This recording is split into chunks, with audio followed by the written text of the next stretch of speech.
どうも、ベトナム在住の内です。今日ね、またちょっとシャリーの整備やりたいと思います。今ね、スーパーカブの組み立ての方をやってて、先日ね、これですよね、イグニッションコイル。プラグケーブルの長さがちょっと短かったんでね、いや、実は、これもしかして長いのかなと思ってね、このケーブルをね、一回取って、カブの方で使ってみようかなと思って、確認すると結局長く見えるけどね、長さはほとんど変わらなかったんですよ。でそれはいいとして、このシャリーね、先日クラッチの方は良くなったんですけども、その時にも言いましたけど、しばらく使ってないとエンジンのかかりが悪いと。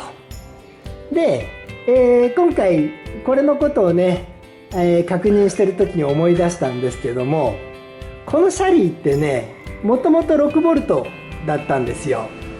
で、一旦私のね、妻の親戚が使ってて、ボロボロになって私のところに戻ってきたんですけども、その時にはね 12V になってたんですよ。であんまり指導性がいい状態ではなかった気がするんですけれども、そこそこ直して、それなりに良くなって、で本題なんだっけ、これね、イグニッションコイル純正がついてるはずなんですよね、確か。でなると中が 6V のやつで、それで指導性がねまだ問題あるんじゃないのかなと思って、今日はねその確認をしたいと思ってます。それでまず最初に何をするんだ。一旦どうであれエンジンかけてみるかな。これね、前回クラッチの整備してから6日経ってます。一旦エンジンかけてみます。キーをオンにしてガソリンコックはオンになってると。これで切ればいいだけだよね。とりあえずかけてみます。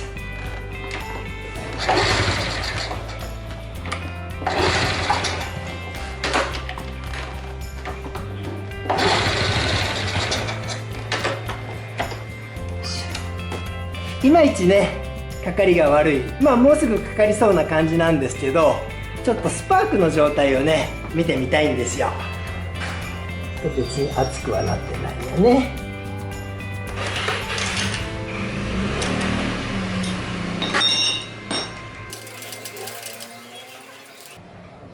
プラグ黒いな。よいしょ。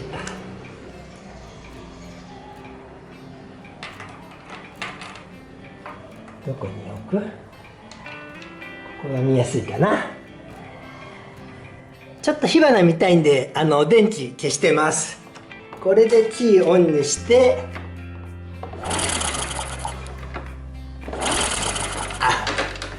悪そうじゃないんだけどもね。これね、さっきパッと見別に悪くは見えなかったんですけども、とりあえずイグニッションコイルの確認をしていきます。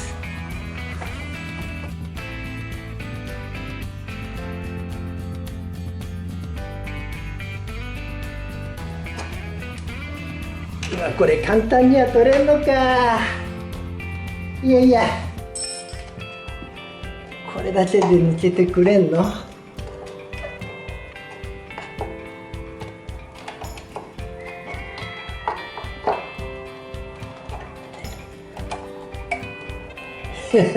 こっち取るか。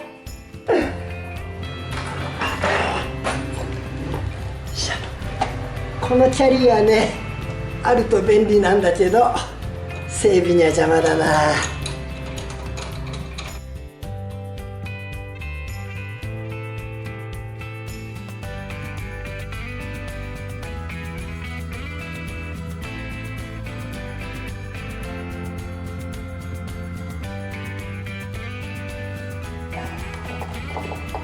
何が当たってんの？この配線か。よし、こうやって逃がして、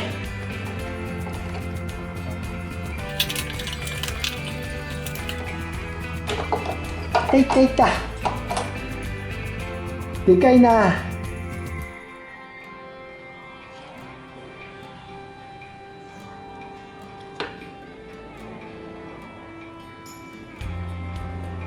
6とか12とか何も書いてないんだよね。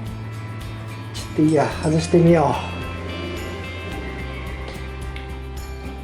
う。これね、かしめてあるんでね、外せないんで、この中とか見えないんですけども、まあまあなんせ純正部品なんで、多分 6V です。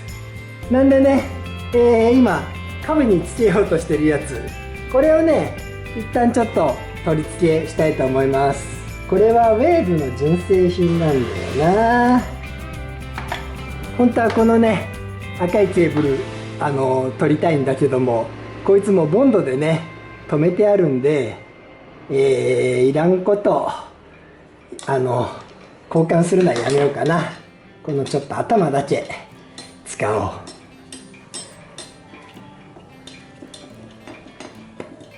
こいつだけ使って、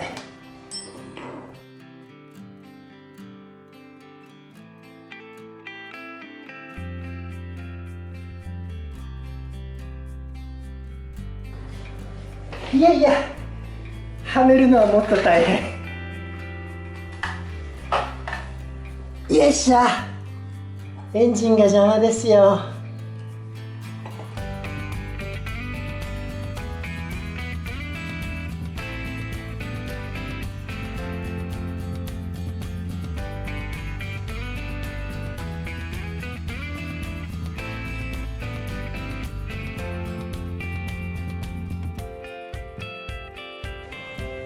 よいしょ。さあこれでどうよ。ちょっとエンジンかけてみっかな。これでキーがオンで、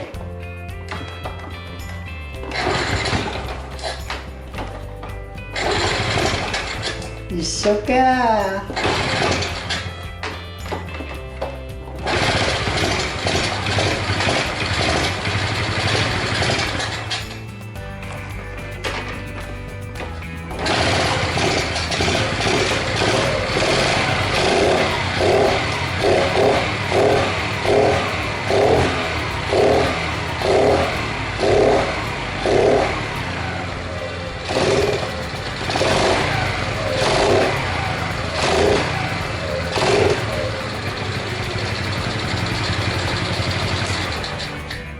別に変わりませんでしたね。まあなんせね、かかったら暖気してね、しばらく温めたらあとはね問題なくなるんで、まあでもちょっとイグニッションコイルはこれをねつけておきます。結局このシャリーのね指導性の悪さ、キャブのセッティングが合ってないんでしょうね。ここにパワーフィルターもついてるしね、何かがおかしいんだと思います。で本来はねそこを見ていくべきなんですが、今回ね先にマフラー前のに戻しちゃおうと思ってるんですよ。この、かち上げてたやつですね。これね私がこっちのマフラーにして使ってて、純正に戻した理由がね、娘が16歳になって、ベトナムだと16歳になるとね原付は免許なしで乗っていいんで、まあ使うかなと思って一旦純正にしておいたんですけど、まあまあ使う気が全然なさそうなんでっていうのと、このマフラーね綺麗なんですが、実は何回も穴が開いて溶接で直して、中もねカーボンを2回ぐらい焼いてもらってるんですよ。でそれの詰まりもあるんじゃないのかなってのと、前のねこのマフラーの時の方がもうちょっとねスムーズだった気がするんですよ。まあまあちょっとそんなのがあってね、キャブのセッティングをやる前にマフラーをね、こっちのかち上げのやつに戻していきたいと思います。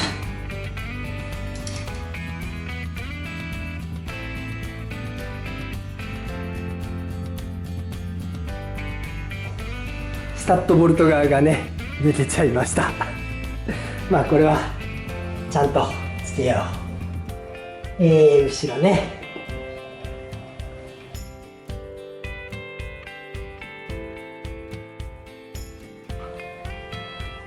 これね、映りますかね。もうね、ここでしょ、ここでしょ、ここ、もう僕の記憶では2回切り開いてるんですけど、それ以外にも何回も開けたんでしょうね。これね、ガーッと切ってめくってバーナーで焼いて戻して溶接してるんですよ。なんでね、今回の問題はこれのふん詰まりもね起きてる気がするんだなという、まあそういう言い訳でかち上げマフラーをつけたいだけなんですけどね。それでこいつだ、これね、センタースタンドが当たっちゃうんで、こういう普通のゴムの足ですよね。これをこうつけて、こ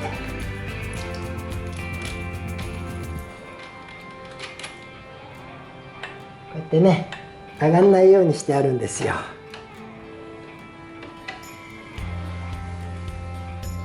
これでここは OK と。これね、スタッドボルト抜けちゃったんで、もう一回つけ直しですが、ちょっとねまだ新しいですけど新品に変えちゃいます。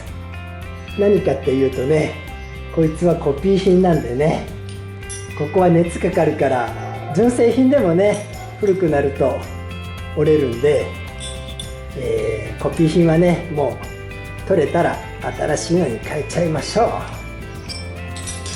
そんで本当はネジロック剤とかねつけた方がいいのかな。でもネジロック剤つけたらそれこそ折れた時に外すの大変か。あんまりいらんことはねせん方がいいんだな、多分ね。よしと、マフラーガスケット交換しましょう。これね、実は前回このクラッチやった時にねマフラー外してこいつ交換しなかったんですけどね、もうその時点で今回のマフラーにね戻す気満々だったんですよ、実は。なんで、うわ落ちてくる。グリスで貼ろう。これですね、耐熱グリスハイテンプラチャー、こいつを使って貼っちまえばいいんだ。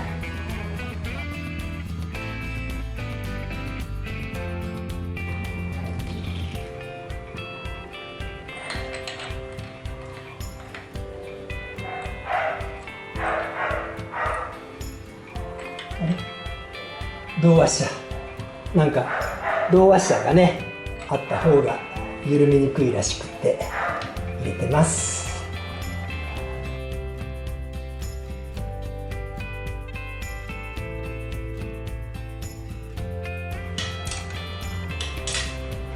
本締めの前に後ろかな。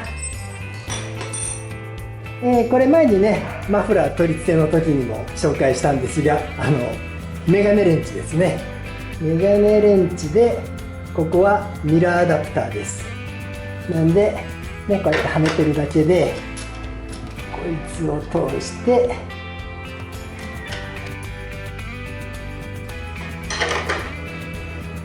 これで固定ですね。さあこっちを本締めしてこんなもんかい。これでエンジンかけてみよう。コックはオンでキーをオン。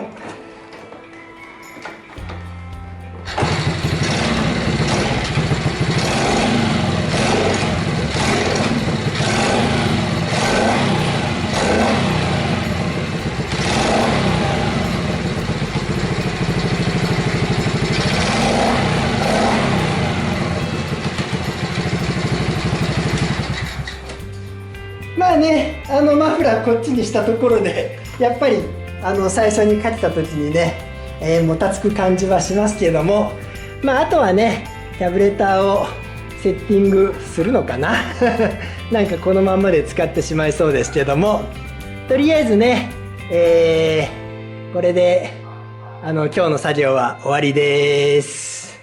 それではまた。そうそう、せっかくなんでね全体の写真ぐらい撮っておこうかな。こいつは仮にかぶせるだけでいいやろ。よいしょ。